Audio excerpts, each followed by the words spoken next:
from now. So good morning and good afternoon, good evening, everyone. It's nice to see you here. I'll go ahead and start the screen share for us. Begin as always, Benum Christinet. I greet Christ in all of you. It's nice to see you.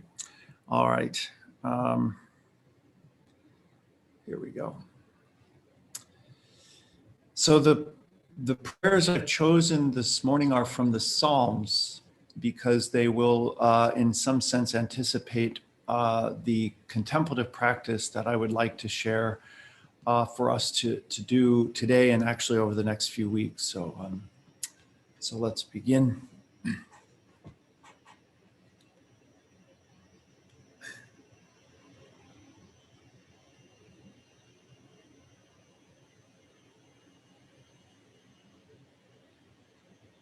God, you are my God. I pine for you. My heart thirsts for you and my body longs for you. As a land parched, dreary, and waterless, thus I have gazed on your sanctuary, seeing your power and your glory. Better your faithful love than life itself. My lips will praise you. Thus I will bless you all my life. In your name I lift up my hands. All my longings fulfilled as with fat and rich foods, a song of joy on my lips and praise in my mouth. On my bed when I think of you, I meditate on you in the watches of the night, for you have always been my help. So in the shadow of your wings I rejoice. My heart clings to you. Your right hand supports me.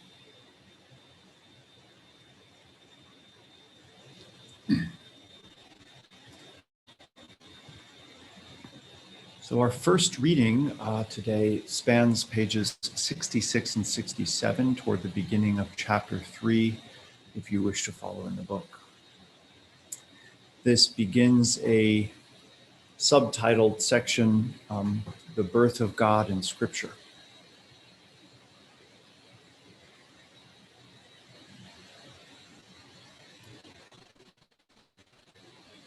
The earliest proclamation of the church was not Christ is born, but Christ is risen.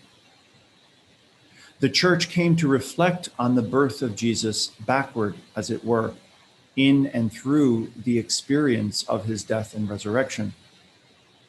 In other words, it was through sustained reflection on the meaning of Christ's passion and resurrection that the church gradually came to a deeper understanding of Jesus's identity as the incarnate one.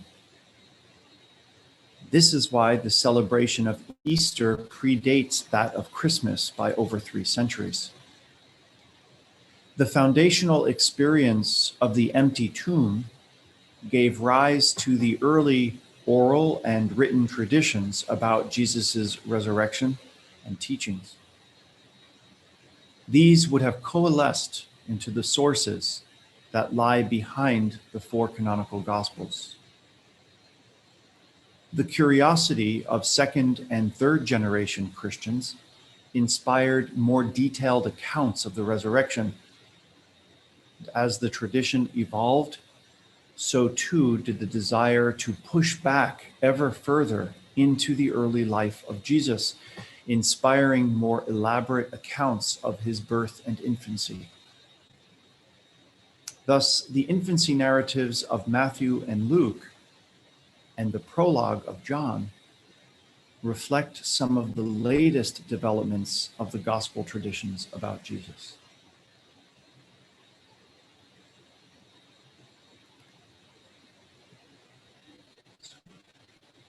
We'll be moving into these discussions over the next several weeks. Let's take some time and just reflect on that, and then we'll continue on the other end.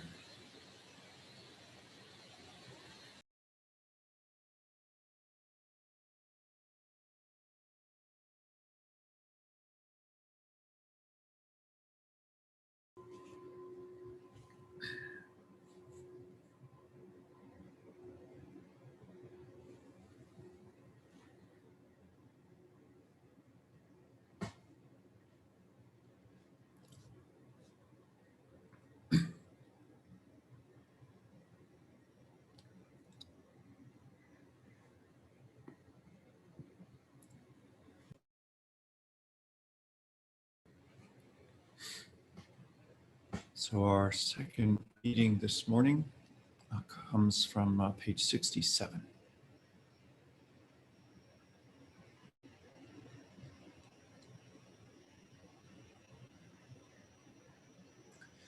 If we review the Gospels chronologically, this evolution becomes more discernible.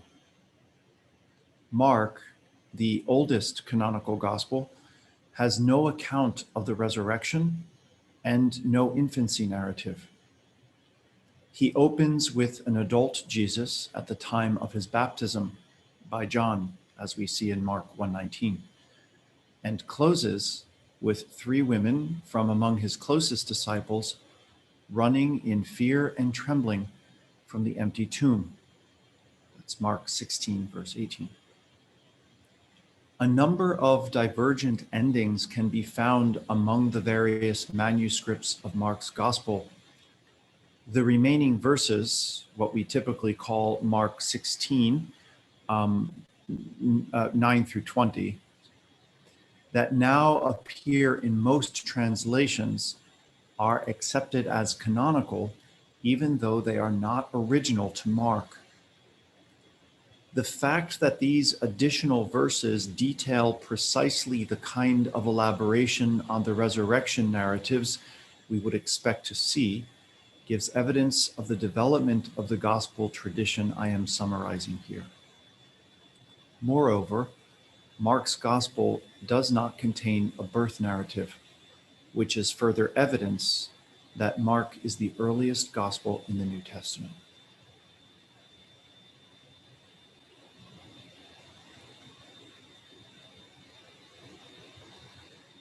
So let us pray.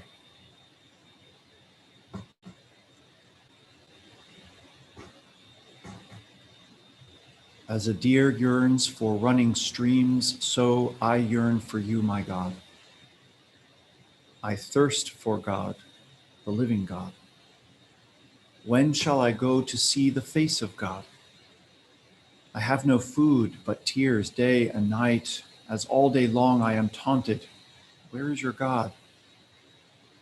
This I remember as I pour out my heart, how I used to pass under the roof of the Most High, used to go to the house of God among cries of joy and praise, the sound of the feast. Deep is calling to deep by the roar of your cataracts. All your waves and breakers have rolled over me. In the daytime, God sends his faithful love, and even at night, the song it inspires in me is a prayer to my living God.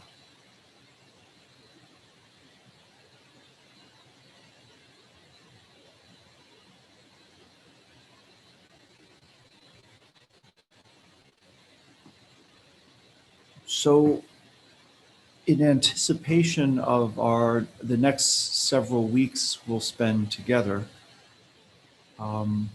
we'll be looking at the Gospels as they developed. Some of you know that I'm working to put together a 10-month in-depth study of the Gospels that will be done online. And these are the types of questions that we'll be asking in that class, helping us to understand how the Gospels came to be written and the distinctive characteristics of each one and where those characteristics come from.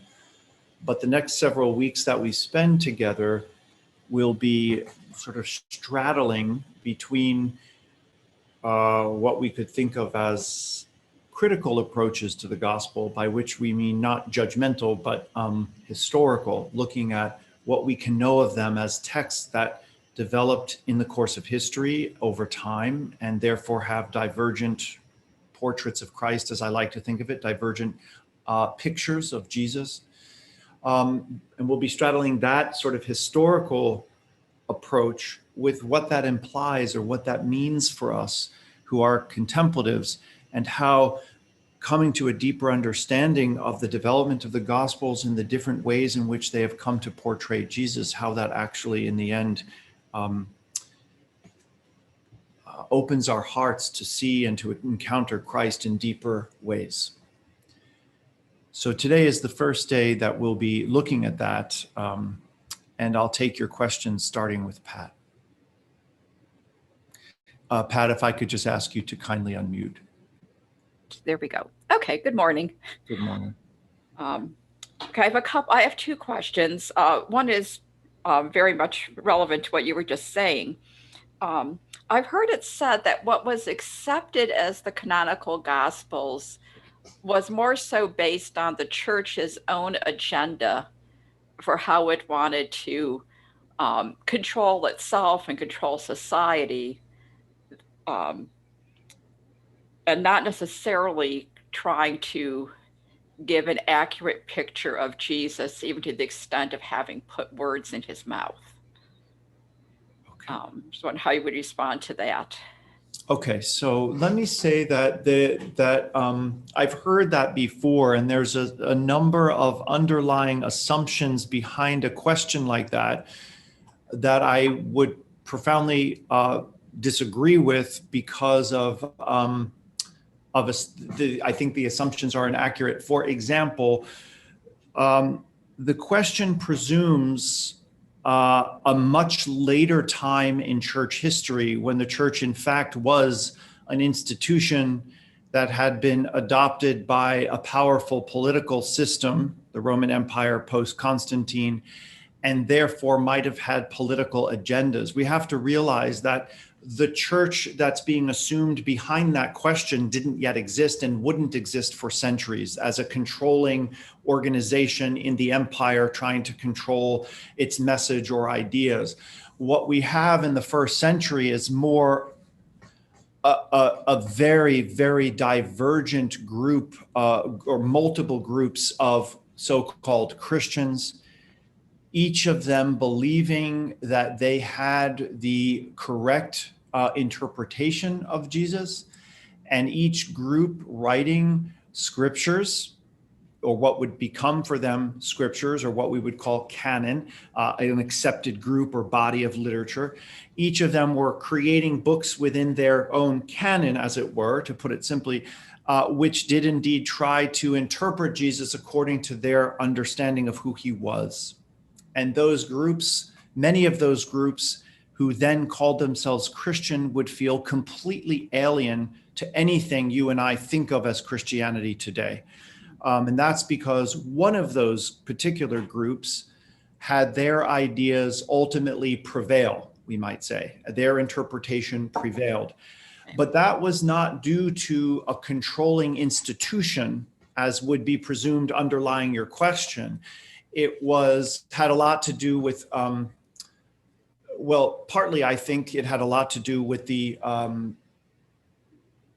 power of their interpretation, the convincing power of their interpretation, and the implications of their interpretation, which are more than we would have time for this morning. But it was the so-called scriptures that we've come to accept have an overarching or underlying compelling argument about who Jesus was and what that implies about who we are in relationship to God and the world, put it that way.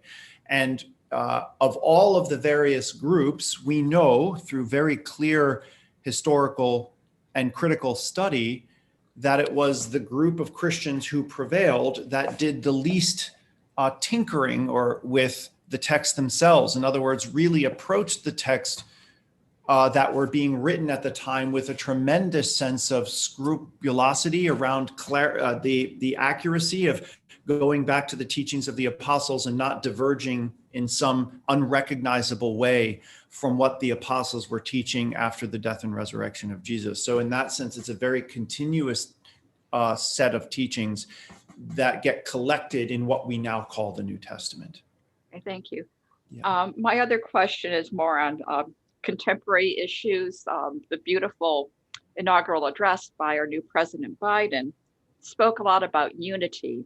But my question is, how can there be unity without truth and accountability?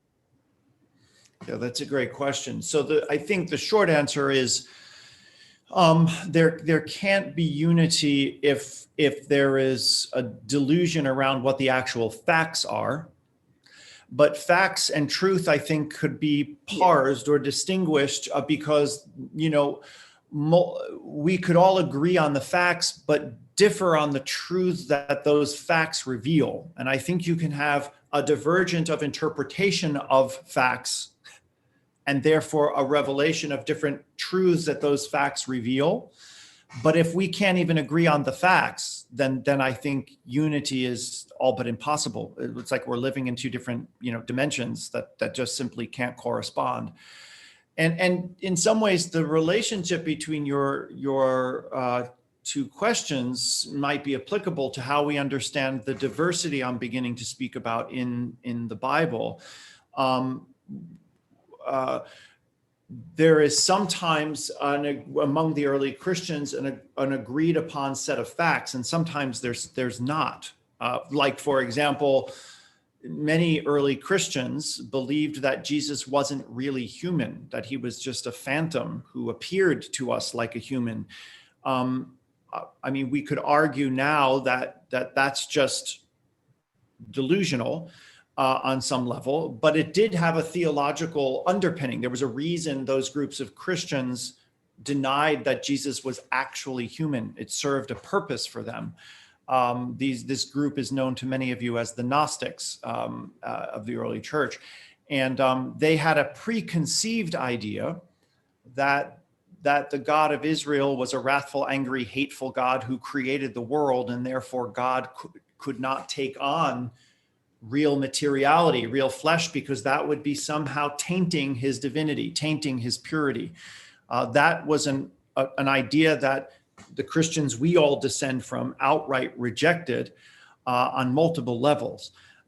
So there you would have a divergence of facts, right? That would ultimately be irreconcilable.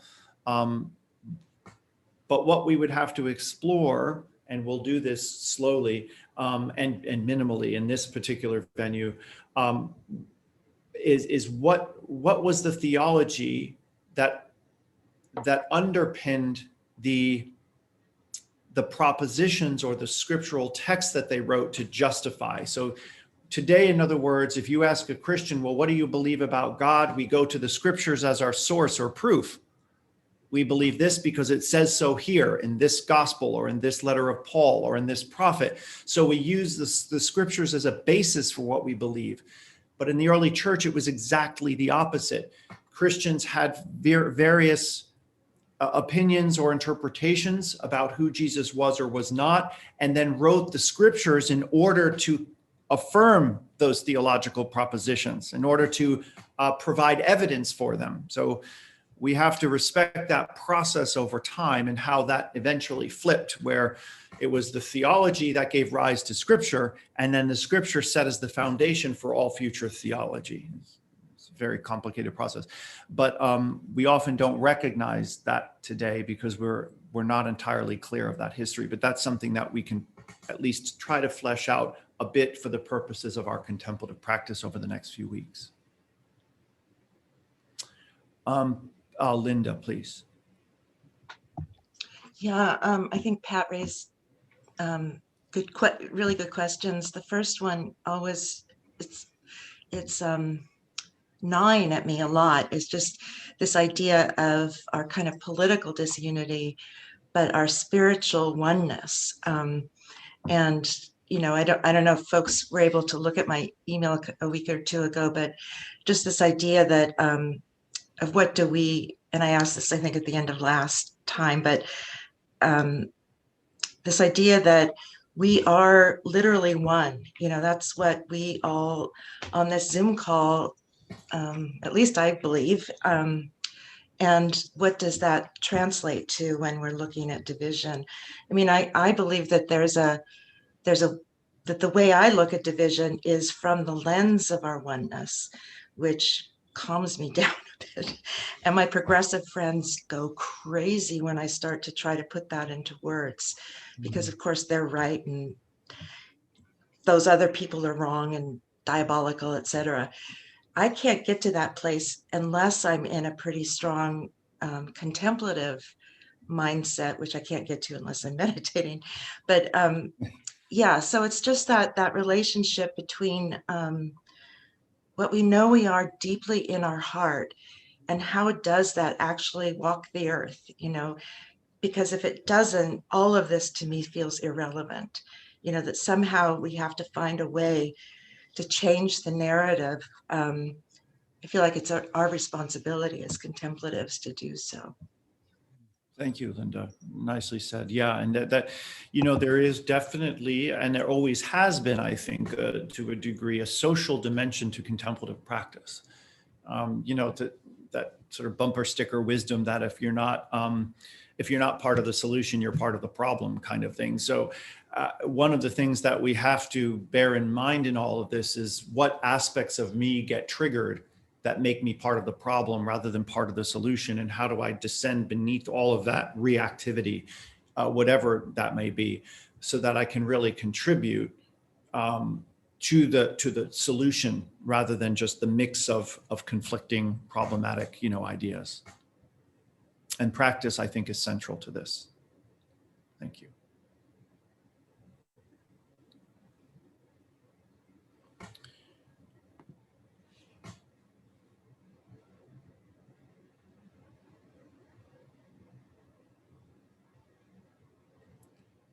Thoughts that are coming up for you. Yeah, Linda, please.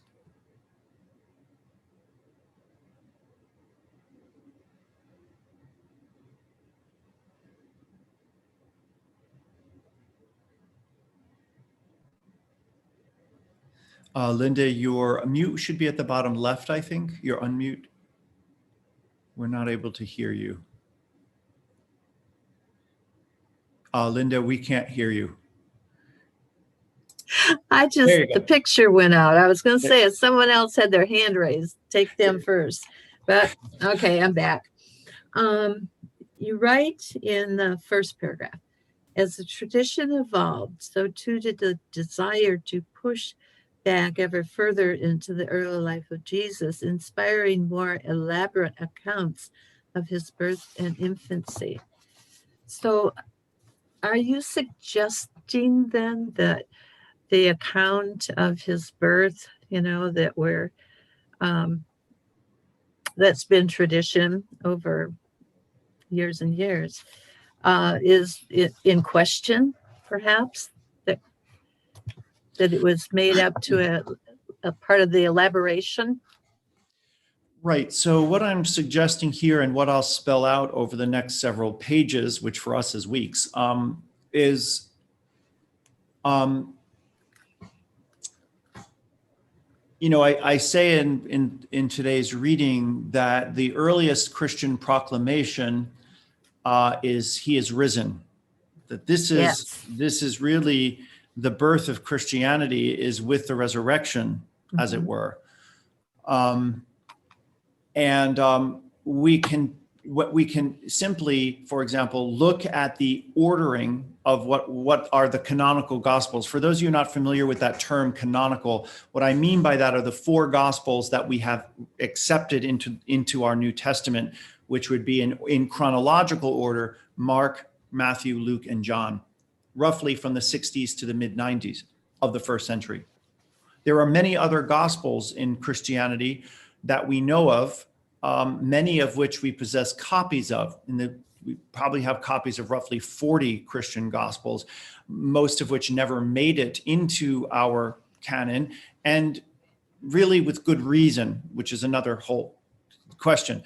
Many of them are, second, third, fourth, fifth century texts that have no bearing whatsoever in history.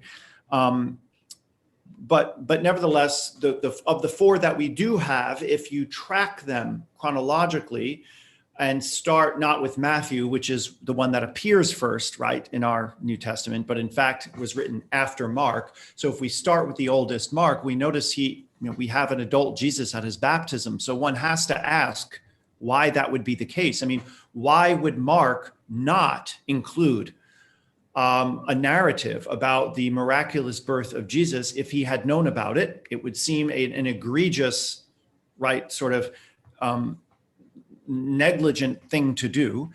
And in fact, Mark has virtually nothing about any kind of resurrection narrative. I mean, all he really ends with is an empty tomb full stop. And anything that comes after that is added later to his gospel by another hand or multiple hands.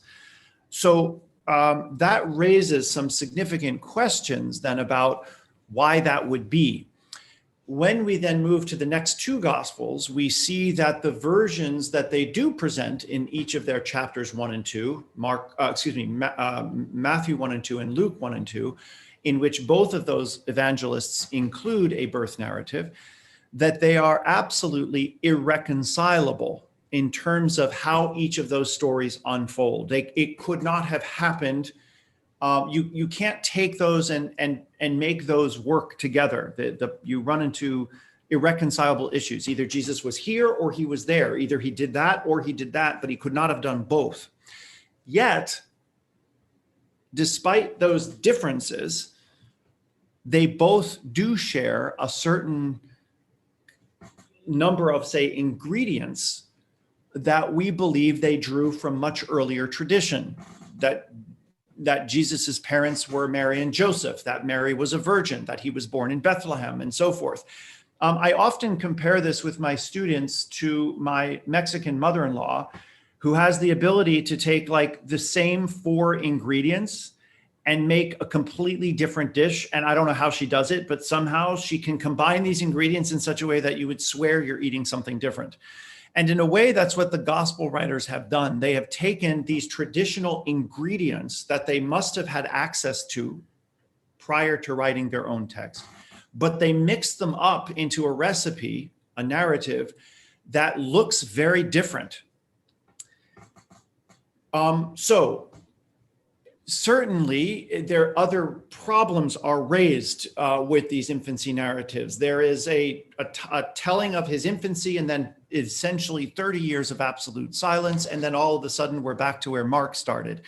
And what happens in his infancy seems to have absolutely no bearing on Jesus's life during the course of his public ministry. It's like it didn't happen. Right? There's no reference back to the star or the magi or the shepherd or the gifts. It's like there's nothing. And so that raises questions about the historicity of those narratives, strictly speaking. But we are nevertheless left with those ancient traditional ingredients or similarities about a virgin birth or an anomalous birth at the very least. That seems to be clear about the fact that Jesus is of a divine origin, but the way those narratives get explored have more to do with the gospel context in which with which each Matthew and Luke is writing.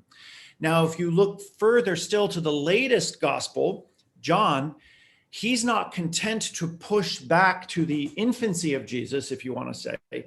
He's now reflecting on Jesus before the birth, and the Word was with God, right? And the Word was made flesh. So we can detect, which is very common, by the way, in religious traditions. You start with a historical event that raises questions. Well, what came before that? Well, what came before that? And what came before that? We see this, for example, even in the Jewish tradition around the Torah, which is believed to be the eternal Word of God, written by the hand of Moses. So then the Jewish community would naturally ask, well, how can it be eternal if Moses put pen in hand and wrote the text? At some point, the Torah came into history. And so they do precisely with the Torah what we see Christianity having done with Jesus. Push it back and push it back. Well, it did exist and was translated by Moses and so forth, right? So we see traditions around that. So it is not a simple conclusion. Did it happen or didn't it? How did it happen and so forth? What we have to understand we're looking at here would be the equivalent of us taking a trip together to a local museum that is doing an exposition on artistic portraits of Jesus throughout the centuries. And we might see now, a Jesus dressed as a shepherd, Jesus dressed as an emperor, Jesus as an African-American, Jesus as a Jew behind barbed wire, right? We would see all of these types of images and we wouldn't think to ourselves, well, that particular artist is lying to us because we know Jesus wasn't really African or never stood behind barbed wire or never dressed like a Roman emperor. we would say, wait a minute, what is this artist trying to tell us by dressing Jesus as a Byzantine or Roman emperor? Well, he's trying to tell us that this is Christ the King you're encountering, or the Good Shepherd, or Jesus being crucified yet again in the Holocaust, or Jesus being oppressed yet again in the African American community, which would be a relevant theme for today in our society. So we wouldn't say to any of these artists they're lying or being deceitful. We would say they're painting a portrait that's helping us to access something that is true about Jesus, even if historically it didn't quite happen that way, right? And I think one of the breakthroughs we have to make around the Gospels is to recognize that each of the Gospel writers is doing that very thing, not with paint, but with words. And that isn't to say that what we read isn't historical, but that it is intentionally being interpreted theologically in order for each audience that they're writing to access something truthful about Jesus that they otherwise wouldn't get if all we had were the historical facts. There's a certain artistic license within the Gospels, and some of that comes through very clearly in the birth narratives, right? So we could affirm quite clearly as Christians the full humanity and full divinity of Jesus as that's being revealed through these beautiful birth narratives, without having to deny that when compared side by side, they are historically impossible to both have happened the way those artists or those evangelists represent. The question becomes then, let's not try to reconcile them because it doesn't work. Let's instead look at each one as a distinctive portrait and ask what's being revealed in that reveals something truthful about Christ. We see this very same thing happening throughout the whole ministry of Jesus whenever he tells a parable. Every parable that Jesus tells is an invented story. There was no prodigal son. There was no lost sheep. There was no, right? We can go on and on. But every one of those speaks truthfully about the kingdom of God. And that's his point. So we see we have to be able to discern within the scriptures what the authors were actually trying to do. And the mistake we often make as moderns, because we've forgotten these various diverse ways in which the literature spoke to us, we flatten that and say it must be historical to have any revelatory value. And what we discern when we look back is that simply isn't the case, that God reveals through multiple types of literature, different forms of literature. And all of this helps us to actually deepen our understanding of the text, because we don't assume the weight of history on every last word. And we don't say that without it being strictly historical, it has no value. Does that broaden that a little bit, Linda? Can I ask just what your thoughts might be? Well, no, I think then if this is like a parable, of Jesus, and it didn't really exactly happen that way, is that saying that all of our births are in a sense the same? We are partly God and partly human. And then, well, this may be a stupid question, but somebody actually then fathered Jesus. Well, that's not that's not a stupid question at all. I mean, that's certainly a question that from a historical point of view, we would have to at least entertain the possibility, right? But but I don't think, and this is getting beyond the purview of, I think, what we can discuss this morning. I see a couple of more hands up, but I'll just sort of close this way by saying that everything I'm telling you doesn't require us to deny the miraculous birth of Jesus. I've always said, one of the most impossible things to ever have happened has happened, and that is the universe exists. And if we know anything about physics, we know the vast impossibility in terms of probability of us ever existing, and yet here we are. And we know how anything at the time of what we call the Big Bang could have gone wrong. It exploded too fast or too slow. Everything would have collapsed if it were too slow, expanded too fast if it were too much energy, and none of this would have happened either way. And the margin of error is is infinitesimally small, almost crazy. One physicist explained it to me of taking a pen or a pencil and throwing it into the air. The likelihood of it landing, say, on its eraser straight up is about the likelihood of this universe of ours having exploded at just the right pace. I mean, when you think of the odds of that, it's mind-boggling. So I would say as a theologian, we have to look at the historicity of these texts and not be afraid to be critical. But as a priest and as a man of faith, I would say, if God can create everything that we see by splitting a quark 16 billion years ago, then I cannot, in all humility, deny the possibility that God could split the egg in a woman's womb and bring about the birth of God in the world. That is a proposition of faith, full stop. But I think faith is all about possibilities. And what I would invite us to do is to not be afraid to be critical in exploring the Gospels, because once we get through that uncomfortable piece of being like, oh, wait a minute, can I really rely on this? What opens up for us is a theological universe that is just as expansive as the universe we live in. Thank you. You're welcome. Let me just see to get these in order. Let's see, Gerald, please.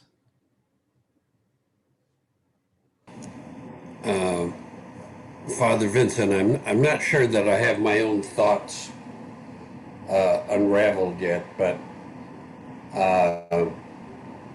we spent literally thousands of years studying this man, Jesus, and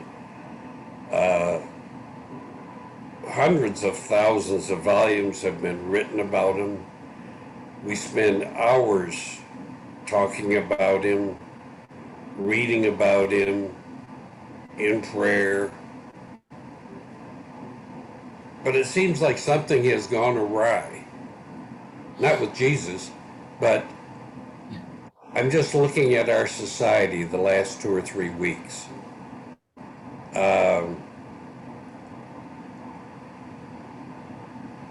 How would you assess where we're at? Are we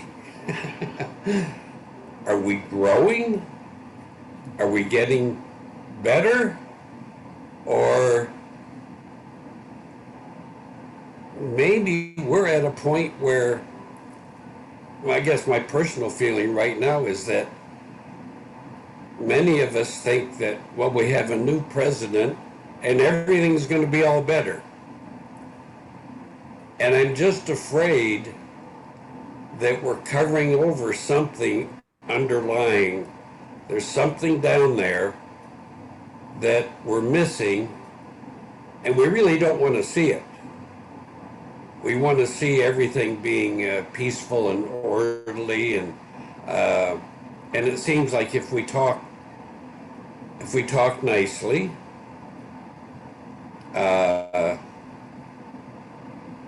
things appear to be better.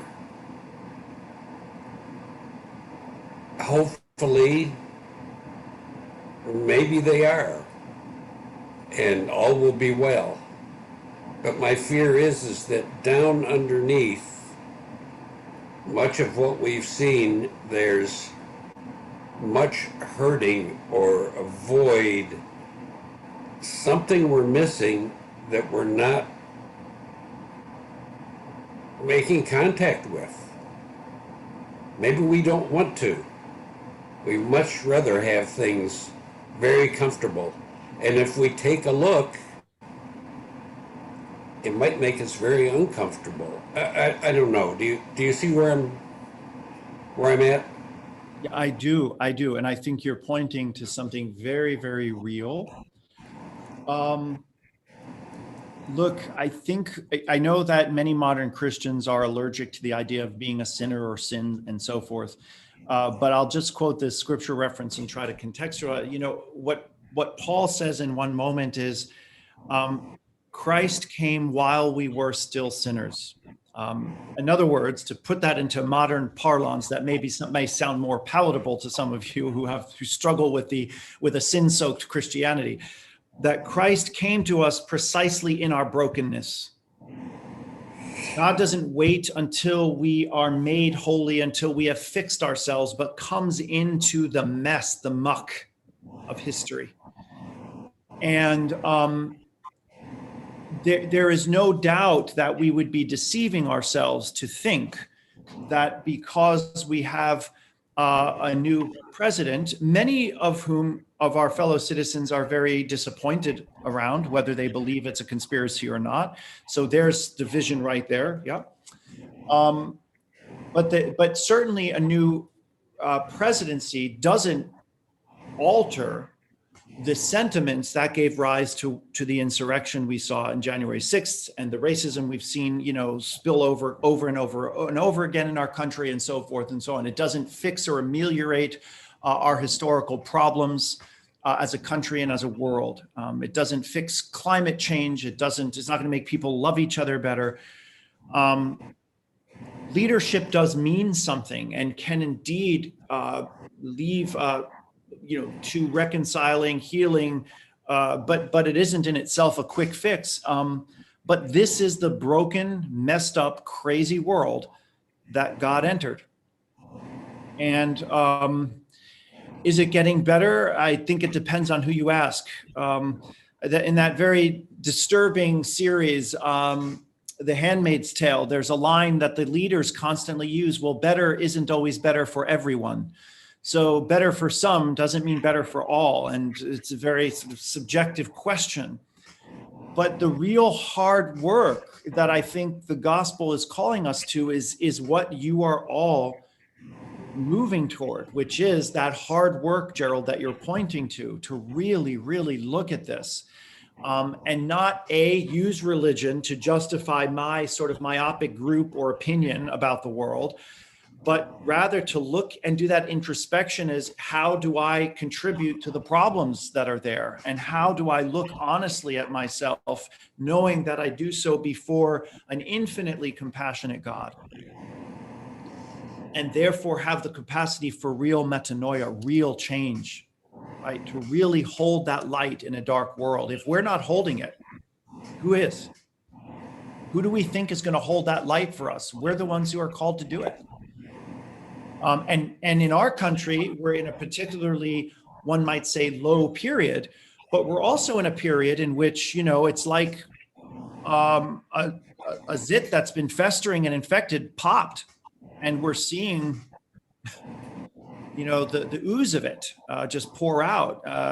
And maybe there's something authentic about that reaching the surface. So now we can't pretend it's not there. I mean, we have to address all of those ideologies that underlie that insurrection. They're not going away.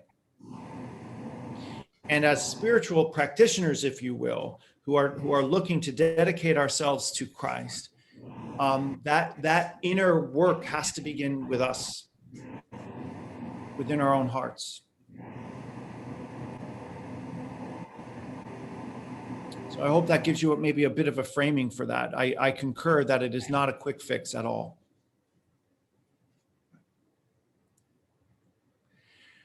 Brandon, please. Thank you. Good morning, everybody. Good morning. I was wanting to go back to the idea of the scriptures themselves, and what you don't hear a lot of that is the role of the oral tradition. I mean, if you have even the earliest gospels written down decades after, who knows in all of these the oral traditions and the pericopes and all that. If that is going around and it was vibrant enough, the resurrection and narrative and the birth narratives, who knows what traditions those might have been circulating in at the time. And even with Mark, it appears that, for whatever purpose he might have had, for some reason it wasn't compelling to put the birth narrative or the resurrection narrative in. Doesn't mean that it wasn't there, it just means that it's not necessarily in that text, and as represented at Mark, at least that's what the reality of Christ itself seemed to be sufficient in answer enough. But any thoughts on that, or other words about that oral tradition in that role in what you were writing about? Sure. So What Brandon is referring to is basically the so-called oral tradition that basically would span the period of time from the death and resurrection of Christ. So let's say roughly 33 or so of the first century to the writing of the first gospel, which is Mark. And so we're looking at roughly a 30 to 35 year history where there was as yet no gospel written. And so we call that the oral tradition. Now, that is somewhat of a misnomer because, in fact, there were things being written during that period of time. Certainly all the letters of Paul. Paul died before the first gospel was ever put on paper. So he died before the Gospel of Mark was written, roughly probably in the year 62, either by beheading or some other horrible means by the Roman Empire at the time. So whenever Paul is referring to the gospel, he is not referring to a written text. It's the other way around. He's referring to the life teachings, the whole, what we might call the Christ event writ large, everything to do with Jesus from birth to death and resurrection and ascension. He's just referring to that whole thing as the gospel, the good news. That term gospel gets applied later to the four gospels as summaries of that larger event. So whenever Paul is using the term gospel, he's not referring to a written text. He's referring to this broad experience of Christ. And so Paul is certainly writing during this so-called oral period, but also we now know, and this again gets beyond the purview of our class this morning, our time this morning, but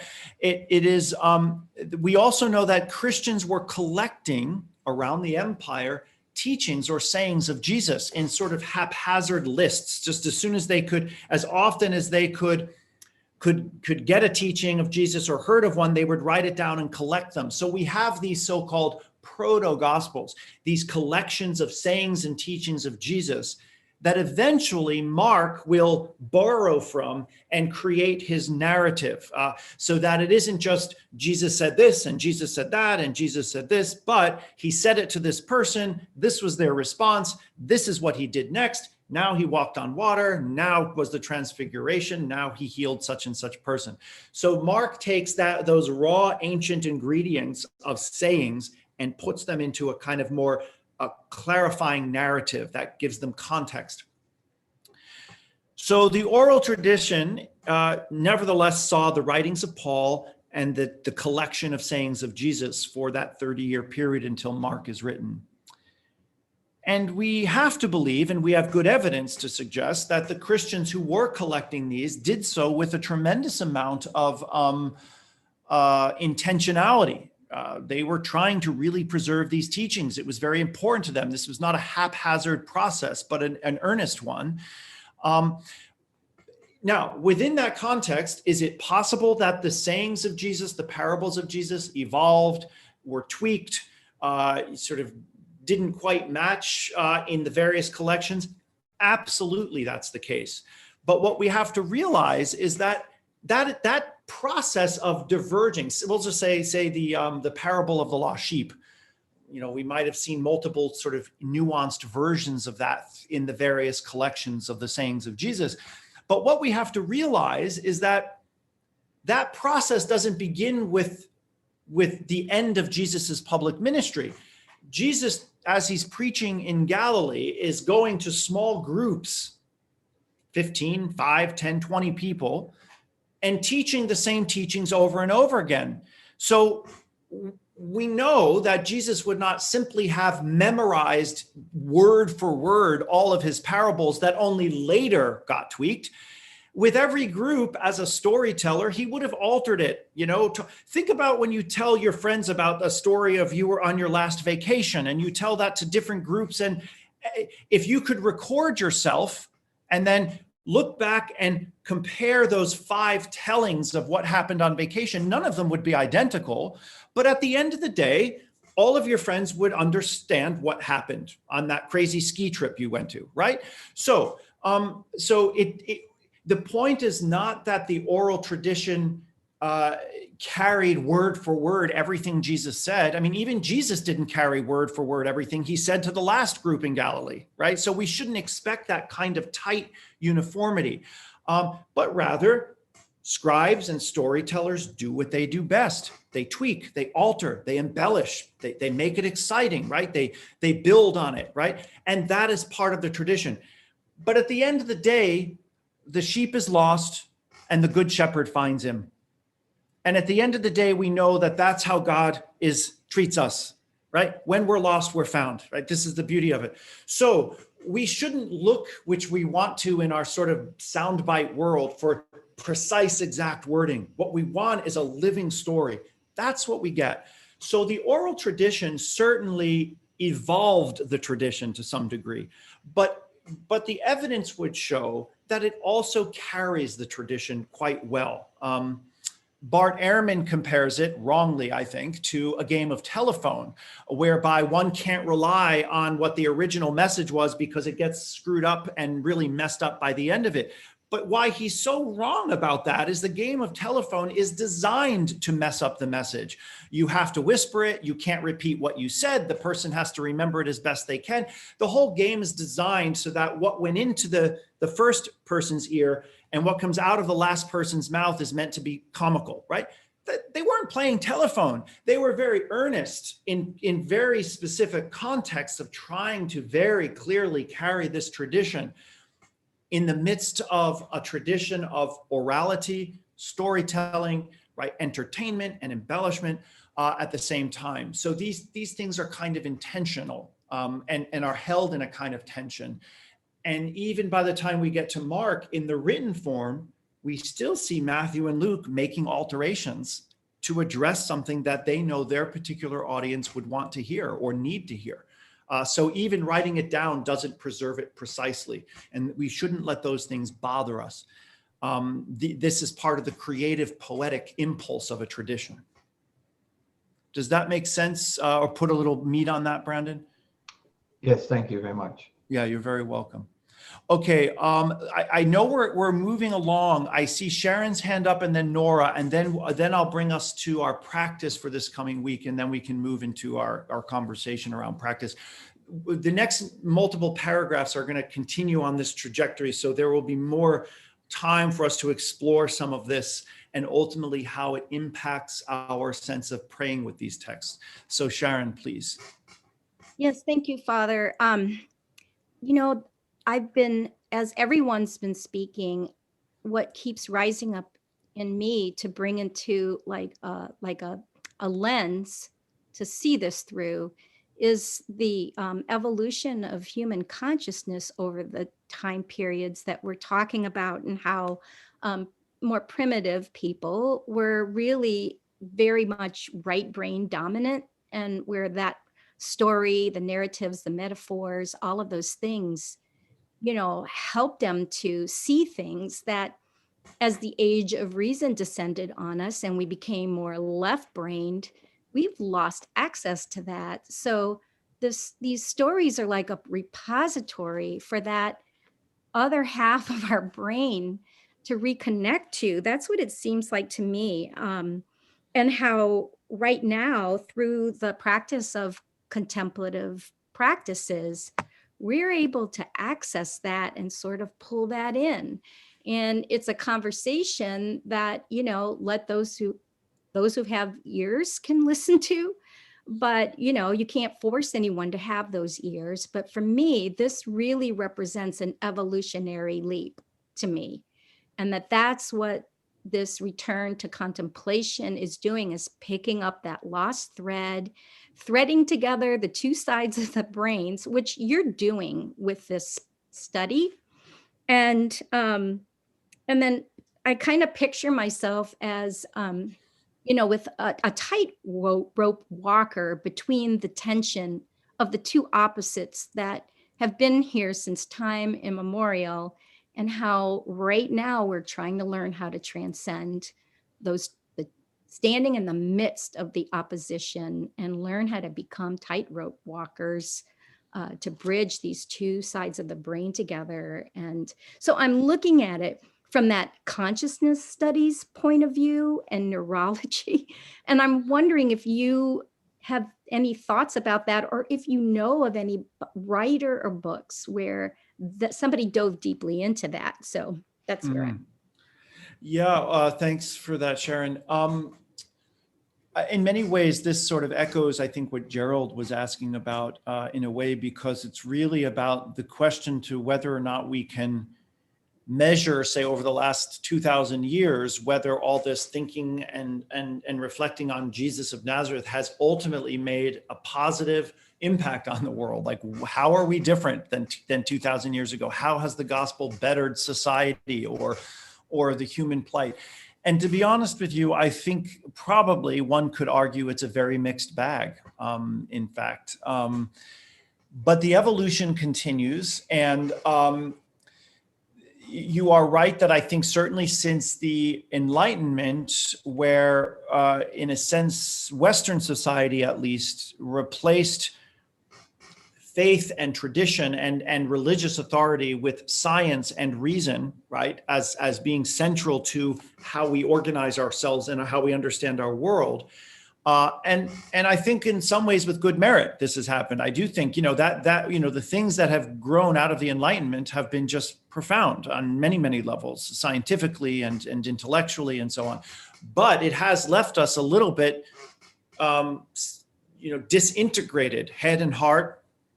Sort of what we would call a holistic approach to the person has been what you're calling more left brain now, than more integral between left and right. But I do think some centuries beyond the Enlightenment, you're pointing to a very real shift we're starting to see, which is, okay, that's great. We don't want to live in a world of religious superstition and hysteria and ignorance. Reason is incredibly important and has done tremendous things to bring about even, for example, what we would think of as Western democratic society, right? Where one becomes a leader because the people find in that particular individual the qualities of a leader, not just because you're born into it from a birthright, because your father happened to be the king.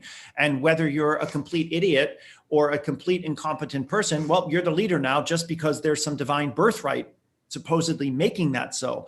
There is a certain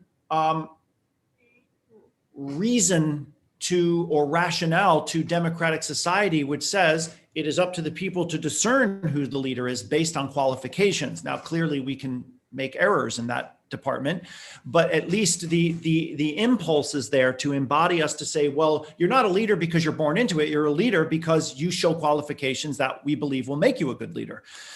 So even this, and then those societies, Western democratic societies, have helped create systems where superstitious, overly corrupt, authoritative religious systems can't control the people anymore, right? And so forth and so on. So all of this is how we're progressing. I would say if we look across history, there has been progress, but those deep-seated tendencies of tribalism and otherizing and fear still lurk. That's as clear as day, if anybody thought otherwise over the last several weeks in this country as well. So we have our work cut out for us, but it's again, I can't stress enough the importance of the hard work we do is to go deep within as a way of being very conscious of what I bring back to society and how to keep my own instincts toward survival and otherizing and fear and tribalism at bay. Yeah, thank you, Father. I'm just going to close with something that really lifts me so high, is to think of sin in terms of the Spanish word sin, which just means without. So without God, that's it, period. That's beautiful. Thank you. Very beautifully said. Thank you. Okay, and Nora, we'll close with you. Go right ahead. Father, I loved what you gave us last week about life as a wreckage, and we have to swim to shore to be in balance, center ourselves to throw out life rafts to others. But my question is regarding the oral tradition. Was it so focused on the teachings that there was no emphasis on the growing up years of Jesus before the teaching years? Because we go from the birth to the temple and then to the marriage at Cana. And I've always been curious about the daily kind of existence of Christ as he was getting to the marriage at Cana, before the marriage of Cana. So what do you think? Why do we have nothing on that? Mhm. It's a great question. So most biblical scholars would argue that the person we call Mark invented what we call the genre of gospel. In other words, that there is no such thing as a gospel as a kind of literature prior to what Mark does with Jesus. However, there are some literary precedents to that. They're called in Greek the bios or bios, which in sense we would translate as types of literature that would be called like a Greco-Roman biography. So it's a form of literature that's usually about a big leader, a king or a philosopher, some very illustrious person, and tells about their life and their good deeds. And this type of literature is really somewhat of a propagandic type of literature, which in the ancient world would get us to admire and esteem and want to sort of, in some degree, follow the particular person in question. And in some senses, the Gospels bear some of that resonance, but in many ways also don't. So we can see that it seems as though Mark had that ancient form of bios in mind when he crafted his narrative around the life of Jesus. So some of the elements that Mark continues are around extolling Jesus as a miracle worker and as a great teacher and as a deep thinker and as a compassionate man and so forth and so on. And when we understand that, what we have to realize is that in that form of literature, unlike we would think of if somebody were writing a biography today, nothing mattered but their public life. It wasn't, the type of literature wasn't designed so much to tell us about Jesus, but really to bring us into contact with Jesus. And one of the things that early Christianity has insisted, and which we would insist on today still, is that the Bible isn't and never has been the most central revelatory artifact of our faith. What is central, the most central revelation in Christianity is not a book or a temple, it's a person, it's Jesus.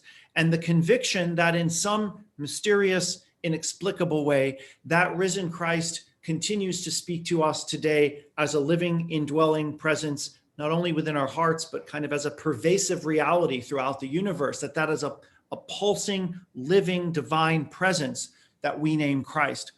And so the Bible is second to that. The Bible is the finger that points to the moon, as it were. It's a secondary source of revelation that points to that living Christ within us. And that's what the gospel writers were trying to put us in touch with, that living presence of Christ.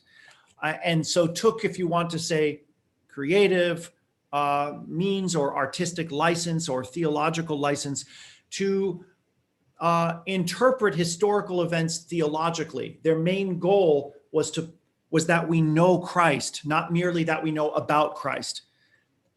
Had the goal been merely a historical rendition that we would know about Christ, perhaps his early history would have been more highlighted.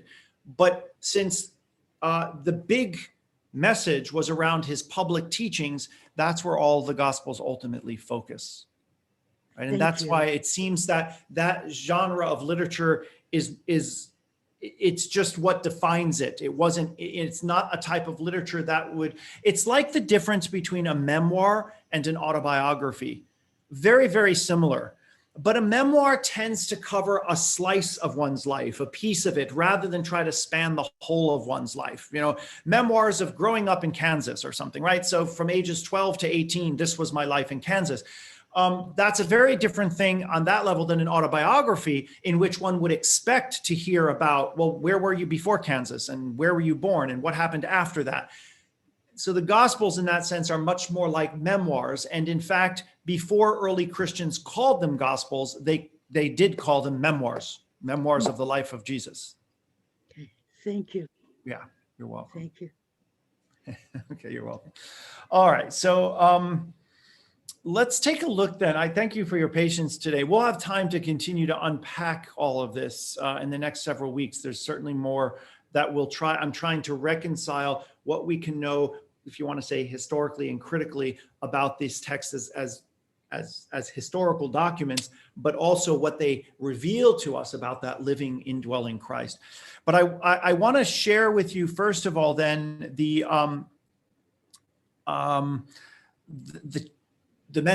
practice for this week. And let me tell you, I've already forwarded this to Joanne and to Robert to share with you all, because it's a very long description.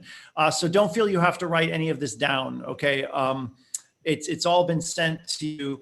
And if you'd like, I can even put it now into the, let me make that as big as I can for you all. So this is over the next several weeks, I would like us to practice an ancient Christian practice called Lectio Divina. As you see here, this is Lectio Divina. That just means sacred reading. And it's a practice by which we come to read the text first with the mind and then with the heart. It kind of goes back to this whole, the integration of left and right brain in prayer. And each week I plan to give you a couple of chapters from the different Gospels that will be exploring the infancy narrative. So you could read them closely and have them familiar as we have these conversations. The first one, Mark, of course, doesn't have an infancy narrative, as we mentioned. But I'd like you to start with him because he's the oldest. So I'm going to ask you to read the Gospel of Mark from chapter 1, verse 1 to chapter 3, verse 6. And I'm going to ask you just to read it with your mind. In other words, just gather the information, follow the storyline. Forget everything you think you know about Jesus and just allow the text to speak to you, right? In other words, don't try to come to the text with a preconceived notion of what to expect. Act as if you've never heard the name Jesus and this is the first time you're learning about him. What jumps out at the page of you? What's speaking to you? What surprises you? What insights? Once you've done that, or if you want to do that several times, great. The next step would be then to read with your whole self, what I would call in my book an embodied reading. And this is to say, I want you to read it now slowly, more meditatively. Imaginatively place yourself in the narrative. What do you see? What do you hear? What do you feel? What do you smell? What do you touch? As you're hearing Jesus preach, as you're seeing him get baptized, as you're seeing the amazement of the crowds, as he's coming into conflict with some of the religious authorities about his response, what do they look like? Where are they standing? Can you feel the heat of the sun beating on them in the desert, and so on? Allow your imagination to sort of bring you into that story. Engage all of your senses. All right? And I want you to attend in that case, not so much to thoughts as much to the feelings, the images and sensations you get as you read the text. Are you frustrated? Are you siding with Jesus? Do you think he's kind of snarky and mean? Be honest with yourself. What are you encountering there? And then again, I want you to read it slower still, and this time with your heart. By this I mean, whenever a particular word or image or idea jumps off the page, I want you to stop. You can even put the text down and simply stay with that word or phrase, that idea. And this is where we move into meditation on the text. Allow, as I say here, for yourself to descend into your heart, whereas the psalmist cried today, deep calls to deep. As we say after each of the readings here at St. Columba, hear what the Spirit is saying in this text. What is the Spirit saying to you in this text? And allow that to speak to you, right, in the depths of your heart. Are you feeling conflictual? Are you feeling frustrated? Are you feeling moved? Are you feeling you're encountering something you never thought or understood before? Is there something beautiful emerging? So allow that word or that phrase to just stay with you in that silence for as long as you like. It could be for the remainder of the week. You never have to go back to the text. If that particular word or phrase is really got a hold on you, just stay with it. And then if and when you feel prompted, you can continue reading until the next word or phrase would invite you to put the book down and to just sit with it again. And I'm just going to ask you to simply trust your heart throughout this process. Now, all of this will be sent to you in the email for those of you who are registered to receive it. And what I'll do momentarily then is if people would like, I could do a screen share. Would anybody need me to post that in the chat box? Would that help you? Pat, is your hand up for that purpose? No, I'm just wondering, because this is a lengthy passage, do you suggest we do this process over the entire passage, or take it section by section, going through those steps of the process that you have outlined? Yeah, what I would do is I would start with 1, 2, or maybe 3 readings straight through. Okay. This way you're going to get a real handle on the narrative, where it develops its cohesiveness. Okay. And then from there out, when you start reading it in an embodied reading, once again, clear through, but at a much slower pace now, right? You pause where if you feel a sensation come up, allow yourself to do that. Really try to engage your imagination.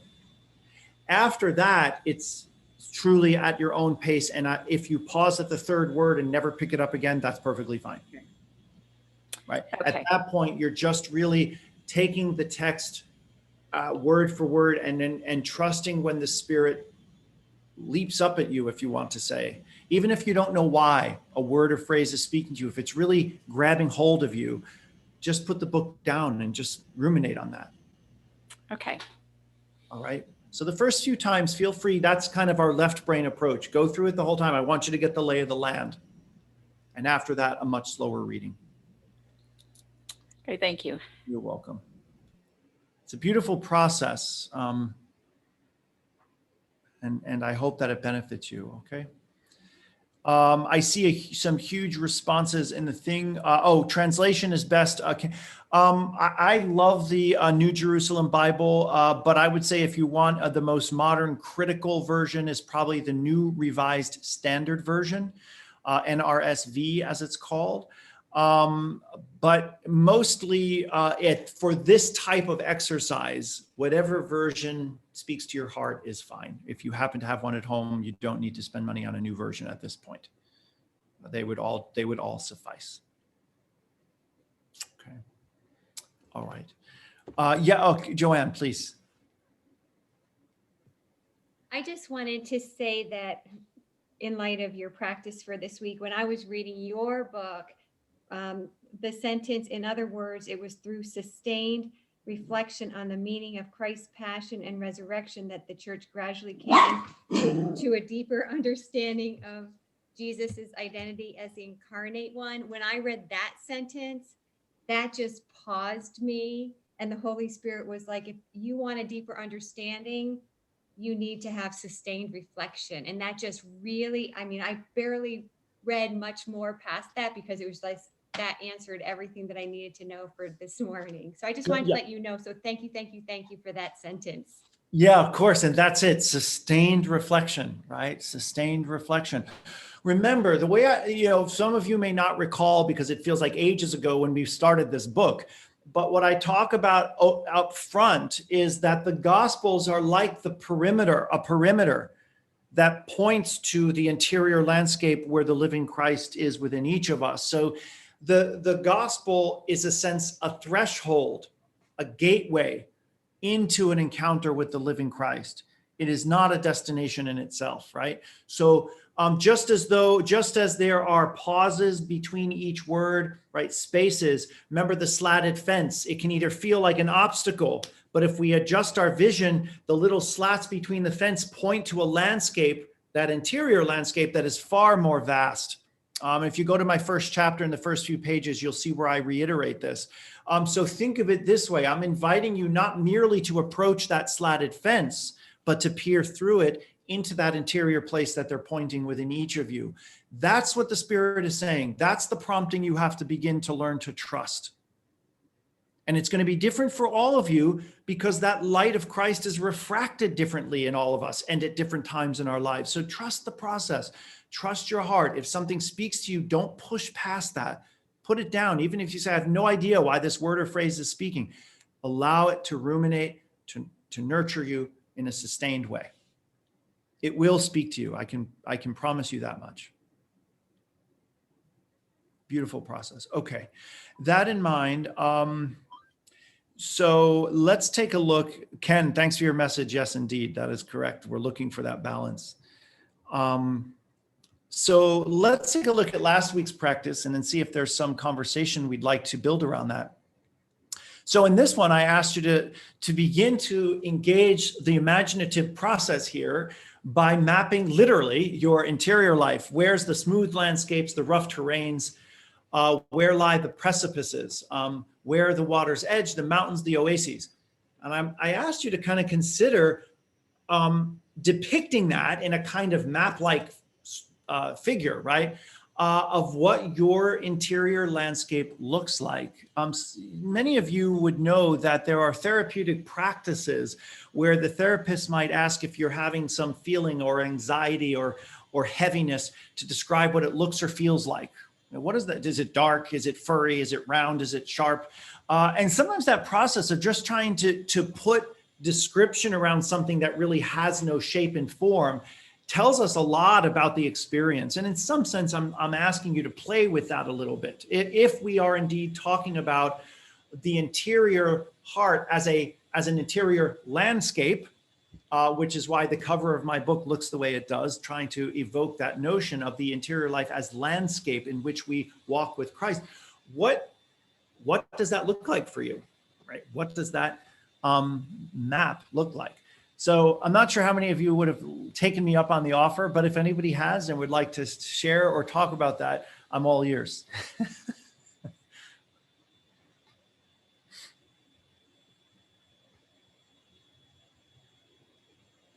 By the way, you're free to show your map if you started one, if anybody wants to do that.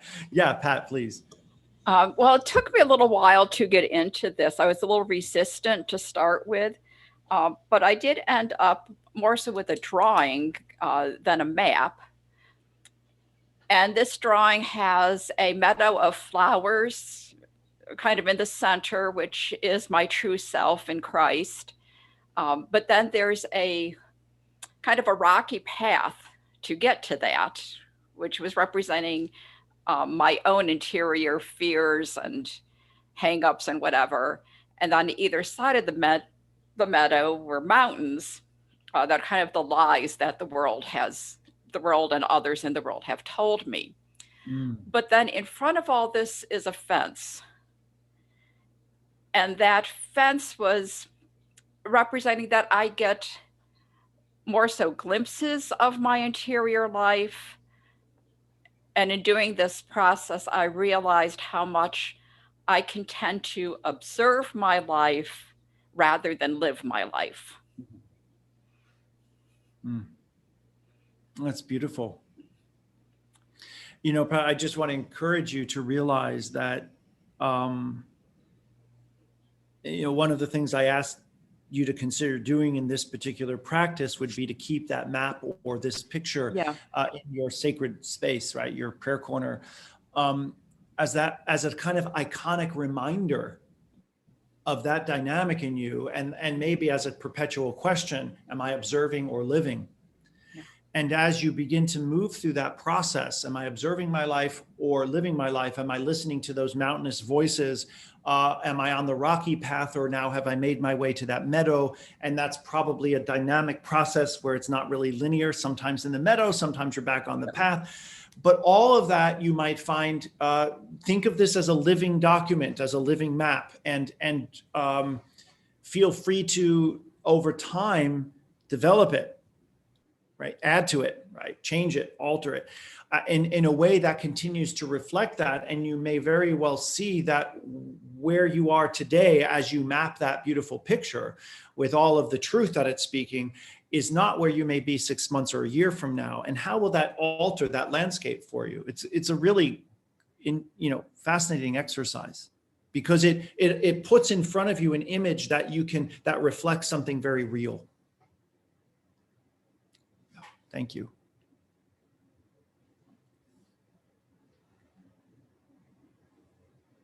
Kathy. Hi. Hi. This was a very interesting exercise, and mine is not as evolved as Pat's, but I just want to describe what did come for me.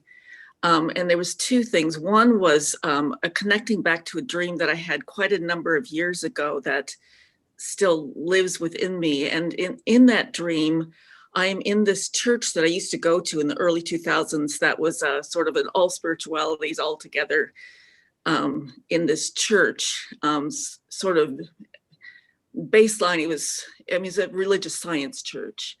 But this church is at the top of a spindle that looks kind of like a golf tee, one of those little spindle things that you put the golf ball on top. I'm not a golfer, but I think that's what it is.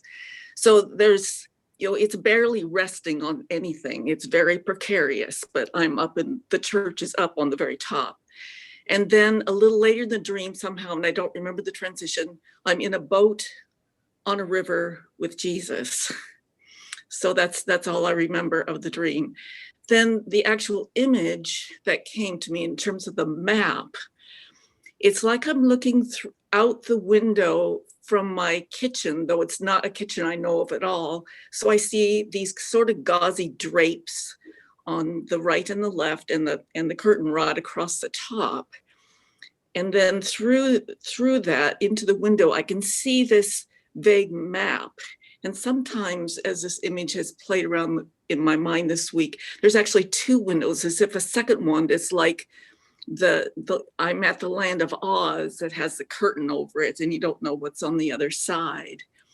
But then the actual map, in the lower part, there's vague images, and one of them, the lower right, is it sort of changes from between being a nautilus sort of shape, which to me is a spiritual path going in, and the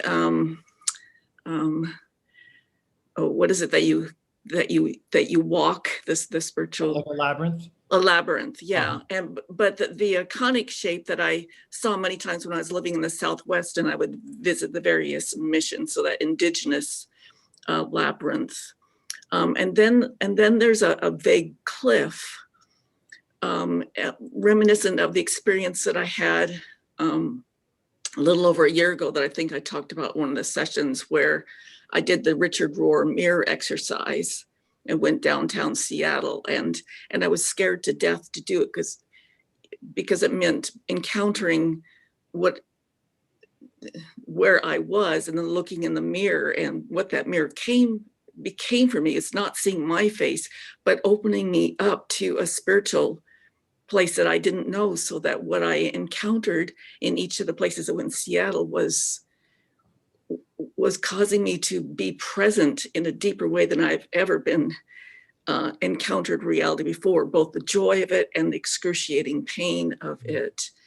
But I was scared to do this. So it was like with that, I felt I got a taste of what it is to walk off the cliff. So that's another sort of very vague image in the bottom part of my map. But most of it has in big letters, terra incognita. So like I said, I don't know quite what to do with that, but that's what I'm sitting with right now with regard to my quote unquote map. Well, it's very beautiful. And I think more complex than you give yourself credit for. It's really quite nuanced in the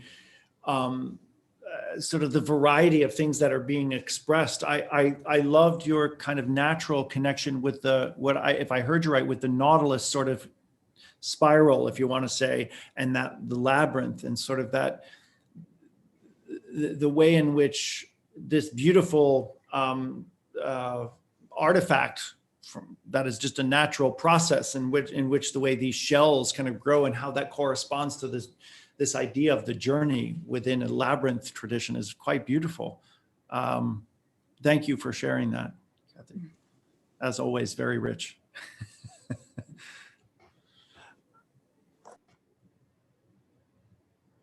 Kim, I didn't just see your hand up, right? You were just clapping for Kathy, correct? Okay, that was okay.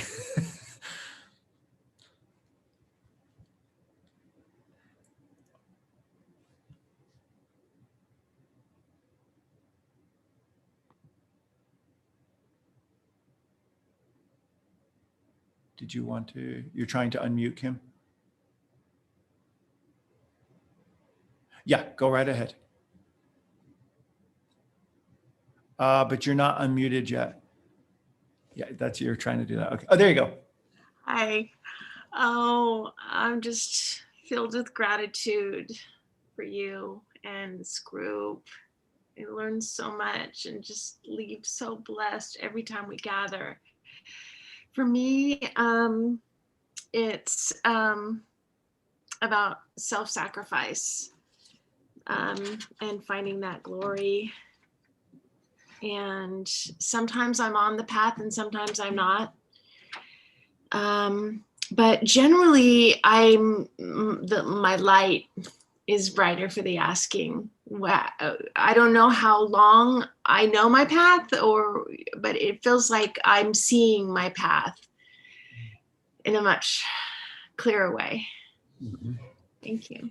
Yeah, you're welcome. That's wonderful. Kim, as it feels right, if you want to consider a picture or a map, sometimes that helps actually to bring clarity. Oh, there it is. There you go. Nice, thank you. Beyond stick figures, I'm not much of an artist, so I don't expect any, Rembrandts here. It's just a general depiction. Christine, please. Well, I'm feeling very anxious right now and vulnerable, but this is a work in progress. So I'm just going to show it to you and tell me what you see. Oh, how beautiful. Hold on. I'm going to try to spotlight you for everyone so that we can get that nice and large. There you go. Wow. I see a heartbeat. Yes. It's beautiful. So this is my journey, everyone's journey. This is the inner witness, seeing the desert experience, the howling wilderness. This can stand for the burning bush on Mount Sinai and the 10 Commandments on Mount Sinai. This is the dove. Here's the cross. Here's the Mount of Transfiguration. Here's the dove saying, "You are my beloved in whom I'm well pleased." This is the ocean of our unconscious, subconscious self.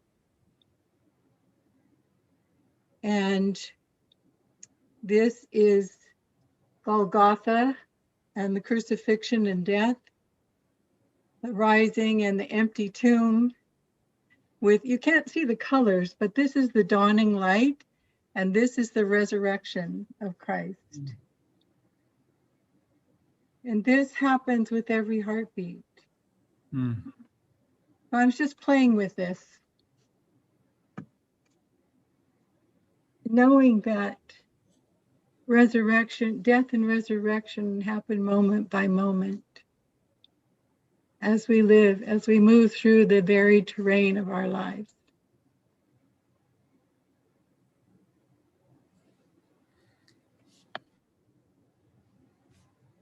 I have to say, Christine, that is so beautiful. What, as you were walking us through that whole painting and everything that it sort of incorporates, I found it beautiful. And when you said this happens with every heartbeat, it was almost like a jolt of beauty. Stunning, really. That is very, very beautiful. Thank you.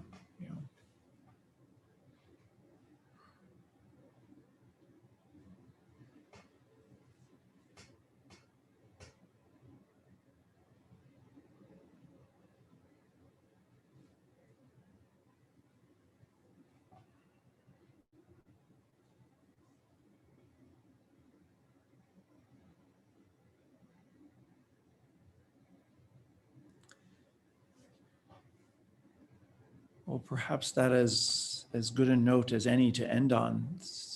With every heartbeat, the whole Christ event happens within us. The whole birth and death and resurrection and ascension with every heartbeat. That indeed is where Christ speaks to us. That is the gift, I think, of Christianity to our world religions, is that insistence that revelation happens first and foremost and finally in the human heart. I so love that, Christine. It's the poet in you on paper. Really beautiful. I too love that. I wanted to mention to folks, there are so many wonderful inputs in the chat that we can each save it. I don't know if folks know that, but you can save the chat. If you go to those three little dots next to, I don't know how to describe it, but At the bottom. Well, when you push that button, Linda, and it says save chat, where does it save to? Where does it go? oh, details. I have no idea. Straight to God. That's a really good point. It So says you have an option to show in the folder where it is. Oh, I see. Okay. And it will be taken to your computer there. I have no save chat option. Mine goes into a Zoom file. Right. And I know that Robert has the ability to save that and send that out as well. So for those who are struggling, I've been accused by all of my colleagues at USF for being low tech, and I wear that badge with pride. But it is nevertheless true and often frustrating. So I'll wait for Robert's, I think. I did try to save it, but if I can't find it, I know that Robert's will come through. So thanks in advance, Robert. And just to clarify then, as we close today, Robert and Joanne, you did receive my email this morning with our practice. Okay, so you'll know how to get that to everyone. So that will come shortly after. I did ask them to wait until after the session today so people weren't confused by it. Now you know. Okay. So we are on an interesting journey over the next several weeks where the conversations will uncharacteristically, I think, be more left-brained, because I'm trying to share with you something about how these texts developed and where they came from. But the practices are where I'm hoping to draw that balance of so-called right brain, or the heart, the head and the heart, where I hope you engage them then on a deeper level of Lectio Divina. So if ever you considered one of these practices that I put out, this would be a good time, because it really will help provide that balance between what we're talking about over the next several weeks and then how you're able to digest that with your heart. So I would encourage you as best I can. So in the meantime, I wish you all a very blessed week ahead. I hope some of you are soon to be vaccinated with the advance now of those things. So please keep attentive to that in your own locality and go ahead and get that for yourself. But I bid you all a blessed week ahead, and go then with my blessing, Father, Son, and Holy Spirit. And I look forward to seeing you in a few days, some of you tomorrow, I think. All right. So, all right, guys, God bless now.